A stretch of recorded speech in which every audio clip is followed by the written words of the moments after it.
There was a lot of waiting and more waiting. It was a long night, so we met up at night and we left the next morning. Finally, exhausted but excited, they arrived 7,000 miles away on the peninsula. About 16 hours on a plane, so it's kind of hard to sit for that long, you know. And they didn't waste any time getting back into the routine. Sergeant Peter Loblack, well known around Camp Stanley, was one of the first 3/8 Cav troops to arrive. We come here to set up for everyone else. So by the time they get here, the barracks room is set up. You don't want none of this stuff right here? But as these troops begin their deployment, Right. another Fort Hood battalion says goodbye. We've done our absolute best to hand off this mission set to you. Deployed to the peninsula since February, 112 Cav officially cased their colors as 3/8 took over to stop northern aggression. So the first thing we've got to do is get integrated. We've got to integrate into the environment here. We've got to make sure that we're ready to fight tonight. For about the first month, 3/8 Cav will be going through every single piece of equipment, a tedious job, but it's to make sure everything works properly and everything's accounted for their mission. My job basically is to help the commander account for everything she signed for, which is about $50 million worth of stuff. And as 3/8 prepares for the rest of their deployment, Peter is not only confident in his battalion's readiness, but proud of the mission at hand. I think just our presence here gives them a sense of comfort. And he's made it his personal mission to get out and explore this new world, his temporary home for the next 9 months. I might need to learn some Korean.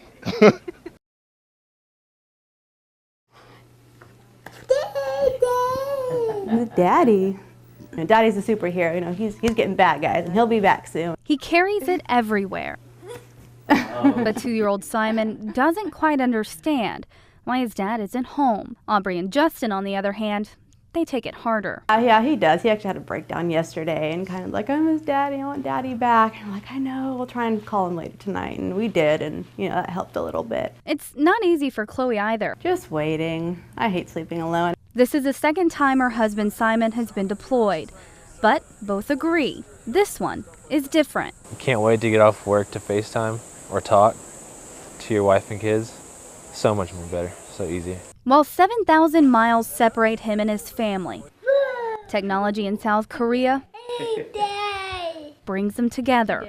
That supports that backbone that carries you throughout the day. Just knowing that you're gonna have people to come home to are excited to talk to you at the end of the day, you know? But it's no substitute for the real hugs or kisses. And while memories are lost, Simon and Chloe try to make new ones despite the distance. Like a special birthday surprise hand-delivered. Oh my God. His favorite cake and movies for a birthday away from his family. Endless possibilities what she could send me, and this tops it. And while a little embarrassed, he couldn't hide his happiness, showing off his gift to his battle buddies. And Simon says it's little things like this that help the deployment go by, taking it day by day and knowing in the end they'll be a stronger family. I love you, babe. Miss you, Justin, Simon, Aubrey. I love you bunches. Daddy be home soon. The sights and sounds of a vibrant country. South Korea is now one of the largest economies in the world. The fun thing is learning the subway system and the bus. Kind of got lost. And with towering buildings at every corner, festivals in the streets, and a high-tech society filled with culture and art, our troops find it hard to stay in the barracks. I think the food's amazing. This is particularly my favorite. By shopping at these local businesses or eating at these restaurants, they also have an impact on the local economies. U.S. soldiers affect Dongdaechon's economy about 10% of its total income. And that's just for the city of Dongdaechon, and just one way they're giving back to communities. U.S. soldiers participating in various programs, especially family and soldiers, they tour once a month and they teach English in the volunteer center. So we have a great partnership between us and the U.S. soldiers. I've been involved with the BOSS program since I've got here in April. And once a quarter we come out here and we clean up the Ville. Standing for better opportunity for single soldiers. BOSS is a volunteer program where our troops take trips into the communities, getting to know the people and trying to leave it a little better than when they arrived. it's just a good opportunity to show the South Koreans just like the good things that we do for their country. And in return, the Korean communities teach them a thing or two. I want to stay open to eye. They need to go see more. Grandmaster Kim with the Korean Taekwondo Association helps organize events for the soldiers, free of cost, like this hike up Soyo Mountain. They kind of made it seem a little more like, oh, we're going to go on a nature walk. But yeah, it was more strenuous than I thought it would be, but it was absolutely gorgeous country. It's absolutely amazing that even though they're the host nation, they're willing to show that kind of support to the U.S. Armed Forces. And why does he do it? Kim says he knows the sacrifices made by American soldiers to keep Korea safe. I grew up learning that, how important to be a Korean-U.S. alliance. That's why I keep doing to the volunteers. It's a friendly cycle of one culture giving back to another, deepening the partnerships, and just being good neighbors.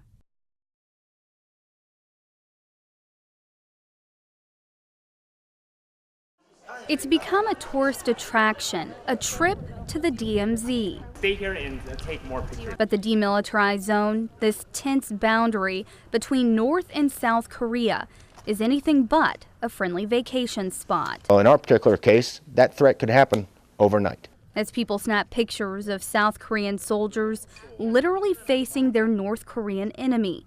The fourth largest army in the world stands across this border, under the unpredictable dictator, Kim Jong-un. The threat up there is real. 70% of his forces are within 30 kilometers of the DMZ.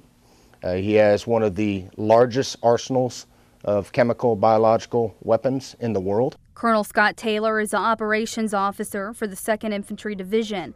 He says the main reason their troops are in Korea is to discourage northern aggression that has periodically crossed over this strict boundary. We have no idea whether it's going to lead to an escalation on both sides, and worst case, lead to war. Which is why our troops maintain the fight tonight readiness, constantly training for what could happen.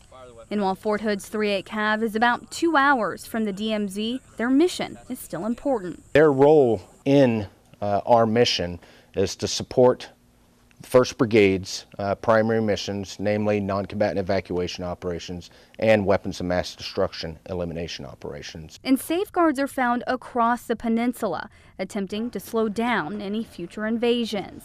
At one time, this bridge used to go all the way to North Korea, but after the war, it was blocked off, and now people put prayer ribbons and flags showing their support for South Korea. It's Kachi Kapsada, maybe butchering the pronunciation, but it means we go together. And we really mean that. And Taylor says it's that dedicated partnership over the last 60 years that has helped rebuild South Korea into one of the world's largest economies. We believe that is in large part because of, first and foremost, the industriousness of the Korean people, but also because of the assurance and alliance of the American people to this country. And it's an alliance that will continue to hold strong as long as the threat continues.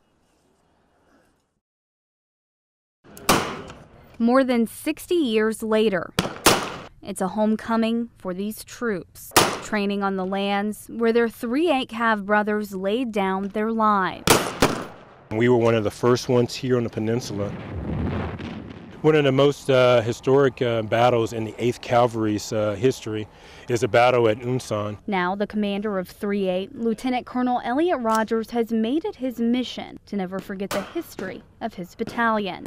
Those who answered the call to defend South Korea from the communist north. Using weapons from the enemy dead, using hand-to-hand at sometimes, we were able to repel the enemy and be able to survive for those three days and nights. Wave after wave of attack at Unsan. In November 1950, a dark chapter in the 3/8's proud history was closed. Our guns fell silent on that day, and in the end, total count for the 8th Cavalry Regiment was over 600 lost, mostly from the 3rd Battalion. But it came back. It led an attack that was an integral part of the retaking of land that had been lost. And while it may be known as the Forgotten War, it's a history retired Colonel William Alexander shares with thousands who walk through the 2nd Infantry Division Museum each year. A history worth telling. The young men and women of the 3/8 should be proud of the legacy that they're part of, and they should be proud of the fact that they have come back to freedom's frontier. And with memorials scattered across the peninsula honoring our fallen U.S. troops, they will be anything but forgotten for Colonel Rogers and his soldiers. I remember how brave those soldiers fought and then apply that to today. You know, we're going to come here and we're going to defend South Korea until the last man or woman standing. It's a vow that continues the legacy of the historic stand of the 3/8 Cav. A Korean flag on their arm is the only difference in their uniform. I thought he was British at first, and you know, it's not something you expect to come from a Korean.